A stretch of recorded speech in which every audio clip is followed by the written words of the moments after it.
When Bad Things Happen to Good People by Rabbi Harold S. Kushner, the acclaimed national bestseller. Chapter 1: Why do the righteous suffer? There is only one question which really matters. Why do bad things happen to good people? All other theological conversation is intellectually diverting.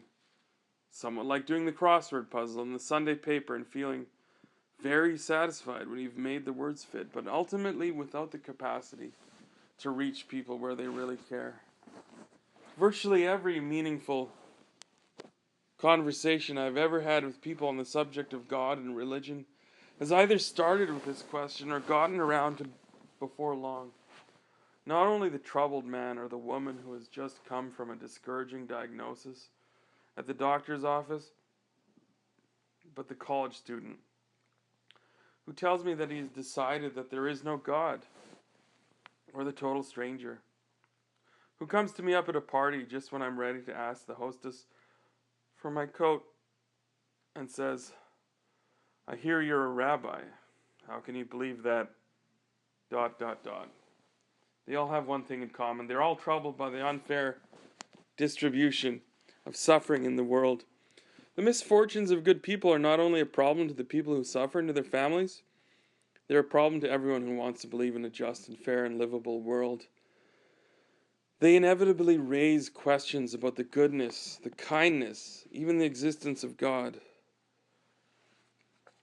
I am the rabbi of a congregation of 600 families, or about 2,500 people. I visit them in hospital. I officiate at their funerals. I try to help them through the wrenching pain of their divorces, their business failures, their unhappiness with their children. I sit and listen to them pour out their stories of terminally ill husbands or wives, of senile parents for whom a long life, is a curse than a blessing, of seeing people whom they love contorted with pain, buried by frustration. And I find it very hard to tell them that life is fair, that God gives people what they deserve and need. Time and time, I've seen families and even whole communities united in prayer for the recovery of a sick person, only to have their hopes and prayers mocked. I've seen the wrong people get sick, the wrong people be hurt, the wrong people die young. Like every reader of this book, I pick up the daily paper and fresh challenges to the idea of the world's goodness assault my eyes. Senseless murders, fatal practical jokes, young people killed in automobile accidents on the way to their wedding or coming from their high school prom.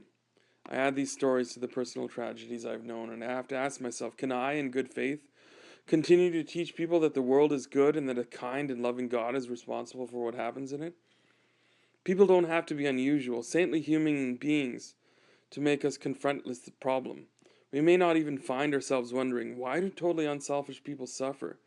People who never do anything wrong, because we come to know very few such individuals, but we often find ourselves asking why ordinary people, nice, friendly neighbors, neither extraordinarily good nor extraordinarily bad, why should they suddenly have to face the agony of pain and tragedy? If the world were fair, they would not seem to deserve it. They are neither very much better nor very much worse than people we know. Why should their lives be so much harder? To ask, why do the righteous suffer? Or why do bad things happen to good people is not to limit our concern to the martyrdom of saints and sages, but to try to understand why ordinary people, ourselves and people around us, should have to bear extraordinary burdens of grief and pain. I was a young rabbi just starting out in my profession when I was called on to try to help a family through an unexpected and an almost unbearable tragedy. This middle-aged girl had one daughter, a bright 19-year-old girl who was in her freshman year at an out-of-state college. One morning at breakfast, they received a phone call from the university infirmary. "We have some bad news for you. Your daughter collapsed while walking to class this morning. It seems a blood vessel burst in her brain. She died before we could do anything for her. We're terribly sorry." Stunned, the parents asked a neighbor to come in to help them decide what steps to take next. The neighbor notified the synagogue, and I went over them to see them the next day. I entered their home, feeling very inadequate, not knowing any words that could ease their pain. I anticipated anger, shock, grief, but I didn't expect to hear the first words. They said to me, "You know, Rabbi, we didn't fast last Yom Kippur." Why did they say that? Why did they assume that they were somehow responsible for this tragedy? Who taught them to believe in a God who would strike down an attractive, gifted young woman without warning as punishment for someone else's ritual infraction? One of the ways in which people have tried to make sense of the world's suffering in every generation has been by assuming that we deserve what we get, that somehow our misfortunes come as punishment for our sins. Isaiah 3, verse 10 to 11. Tell the righteous it shall be well with them, for they shall eat the fruit of their deeds. Woe to the wicked, it shall be ill with them, for what his hands have done shall be done to him. Genesis 38, verses 7. But Judah's firstborn, was wicked in the sight of the Lord, and the Lord slew him. Proverbs 12, verses 21. No ill befalls the righteous, but the wicked are filled with trouble. Job 14:7 says, Consider what innocent ever perished, or where have the righteous been destroyed? This is an attitude we will meet later in the book when we discuss the whole question of guilt. It is tempting at one level to believe that bad things happen to people, especially other people, because God is a righteous judge who gives them exactly what they deserve. By believing that, we keep the world orderly and understandable. We give people the best possible reason for being good and for avoiding sin. And by believing that, we can maintain an image of God as all-loving, all-powerful, and totally in control. Given the reality of human nature, given the fact that none of us is perfect, and that each of us can, without too much difficulty, think of the things he has done which he should not have done. We can always find grounds for justifying what happens to us, but how comforting, how religiously adequate is such an answer? The couple whom I tried to comfort, the parents who had lost their only child at age 19 without no warning, were not profoundly religious people. They were not active in the synagogue. They had not even fasted on Yom Kippur, a tradition which even many otherwise non-observant Jews maintained. But when they were stunned by tragedy, they reverted back to the basic belief that God punishes people for their sins.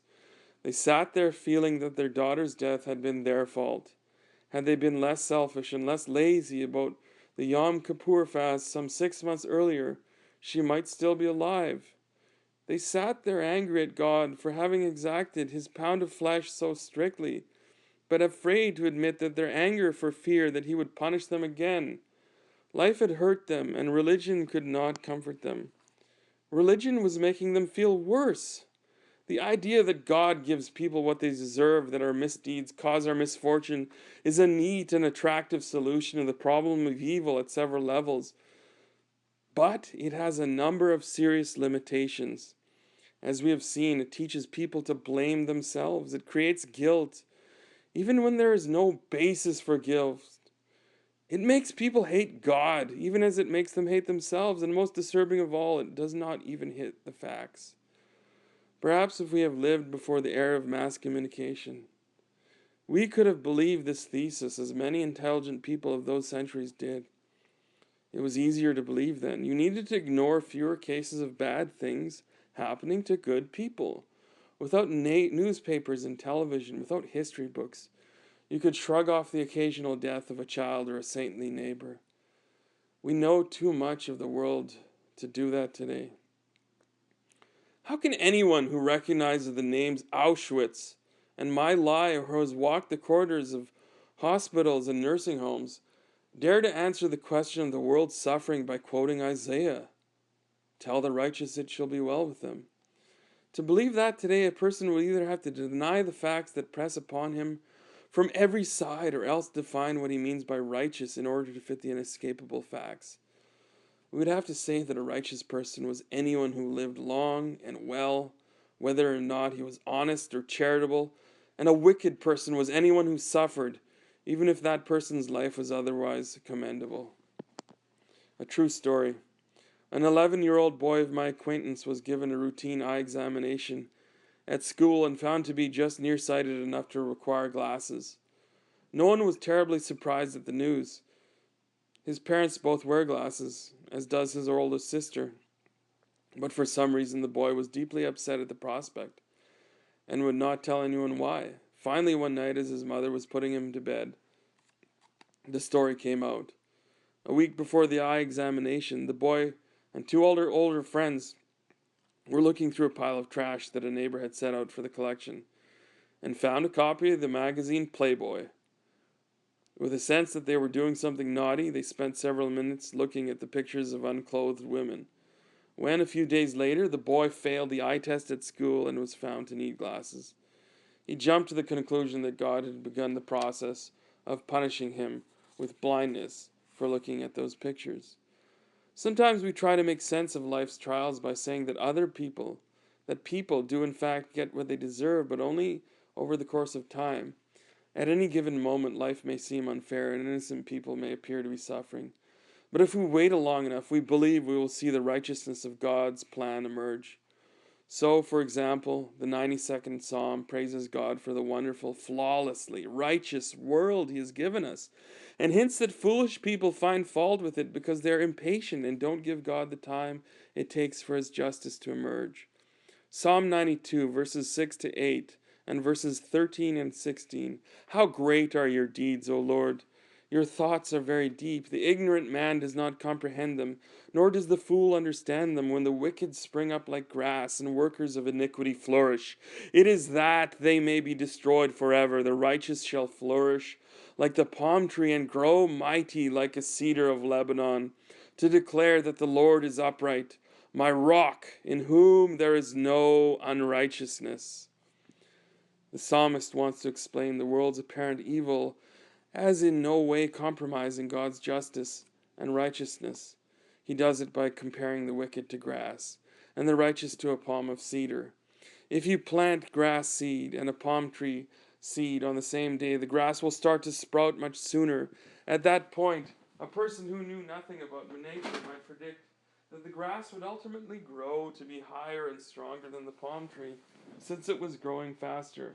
But the experienced observer would know that the head start of the grass was only temporary, that it would wither and die in a few months, while the tree would grow slowly, but would grow to be tall and straight and would last for more than a generation. So too the psalmist suggests, foolish impatient people see the prosperity of the wicked and the suffering of the upright, and jump to the conclusion that it pays to be wicked. Let them observe the situation over the long run, he notes, and they will see the wicked wither like the grass, and the righteous prosper slowly but surely like the palm tree or cedar. If I could meet the author of the 92nd Psalm, I would first congratulate him on having composed a masterpiece of devotional literature. I would acknowledge that he has said something perceptive and important about the world we live in, that being honest and unscrupulous often gives people a head start, but that justice catches up to them. As Rabbi Milton Steinberg has written, consider the pattern of human affairs, how falsehood, having no legs, cannot stand, how evil tends to destroy itself, how every tyranny has eventually invoked its own doom. Now set against this the staying power of truth and righteousness. Could the contrast be so sharp unless something in the scheme of things discouraged evil and favored the good? Anatomy of faith. But having said that, I would be obliged to point out that there is a lot of wishful thinking in this theology. Even if I were to grant that wicked people don't get their way with wickedness, that they pay for it in one way or another, I cannot say amen to this claim that righteous flourish like the palm tree. The psalmist would have to believe that, given enough time, the righteous would catch up and surpass the wicked in attaining the good things of life. How does he explain the fact that God, who is presumably behind this arrangement, does not always give the righteous man time to catch up? Some good people die unfulfilled. Others find length of days to be more of a punishment than a privilege. The world, alas, is not so neat a place as the psalmist would have us believe. End of paragraph 1 on chapter 14 of chapter 1, Why Do the Righteous Suffer? When Bad Things Happen to Good People, by Harold S. Kushner.